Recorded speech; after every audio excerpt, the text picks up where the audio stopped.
Swastiastu. Perkenalkan, nama saya Ketut Besardi Ditya Putrayatnya, NIM 2215644108, kelas 4F, Akuntansi Manajerial.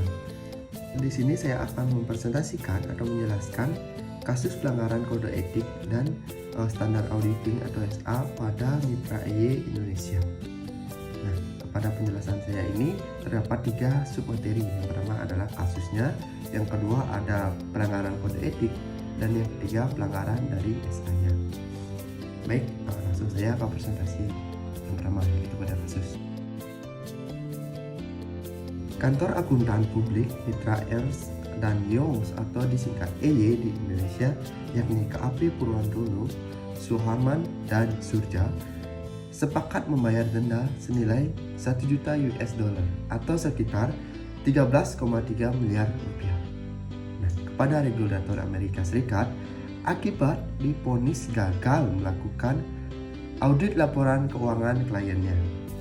Kesepakatan itu diumumkan oleh Badan Pengawas Perusahaan Akunting Publik atau AS, atau kepanjangannya itu Public Company Accounting Oversight Board atau PCAOB, pada hari Kamis tanggal 9 Februari 2017 waktu Washington. Kasus ini merupakan insiden terbaru yang menimpa kantor akuntan publik di negara berkembang yang melanggar kode etik anggota jaringan EY di Indonesia yang mengumumkan hasil audit atas perusahaan telekomunikasi atau ISAT pada tahun 2011, memberikan opini yang didasarkan atas bukti yang memadai. Temuan ini berawal ketika kantor akuntan publik Mitra EY di Amerika Serikat melakukan kajian atas hasil audit kantor akuntan Indonesia.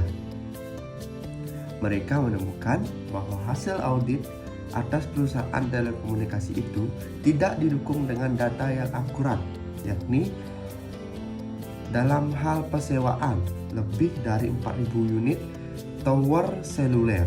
Namun, afiliasi EY di Indonesia merilis laporan hasil audit dengan status wajar tanpa pengecualian. PCAOB juga menyatakan tak lama sebelum dilakukannya pemeriksaan atas audit laporan pada tahun 2012, afiliasi EY di Indonesia menciptakan belasan pekerjaan audit yang baru dan tidak benar, sehingga menghambat proses dari pemeriksaan. Selanjutnya itu sanksi.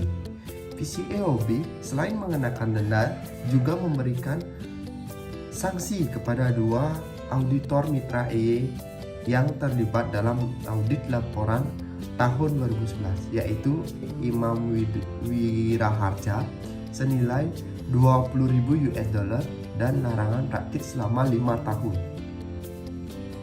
Dan Tauleali didenda sebesar 10.000 US dollar dan dilarang praktik selama hanya 1 tahun. Dengan ketergesaan mereka atas mengeluarkan laporan audit untuk kliennya, EY dan 2 mitranya tersebut dapat dikatakan lalai dalam menjalankan tugas dan fungsinya untuk memperoleh bukti audit yang akurat atau yang cukup.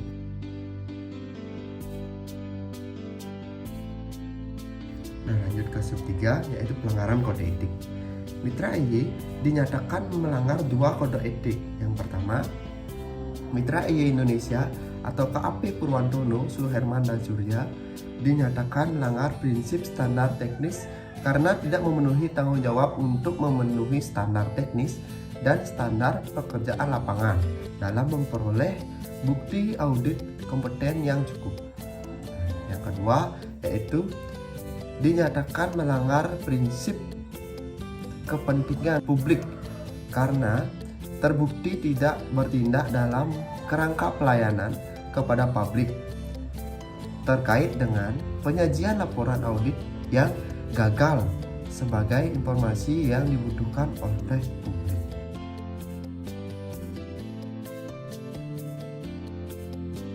Masuk ke subbab terakhir, yaitu pelanggaran SA atau standar auditing. Mitra EY Indonesia atau KAP Purwantono, Suherman, dan Surya melanggar SA 500 yang berisi tentang persyaratan untuk mendapatkan bukti audit yang memadai untuk mendukung kesimpulan audit yang dapat ditarik. Sehingga SA500 ini juga memberikan panduan tentang bagaimana mengelola bukti audit yang diperoleh dan bagaimana memastikan bahwa bukti audit tersebut cukup untuk menyatakan suatu laporan atau memadai dan relevan. Nah, dalam penjelasan kasus tadi dapat dikatakan bukti yang diambil oleh mitra EY itu belum relevan dan cukup sehingga melanggar dari standar auditing 500. Sekian presentasi dari saya. Akhir kata saya tutup dengan sebuah quotes. Trust takes years to build, second to break, and forever to remain.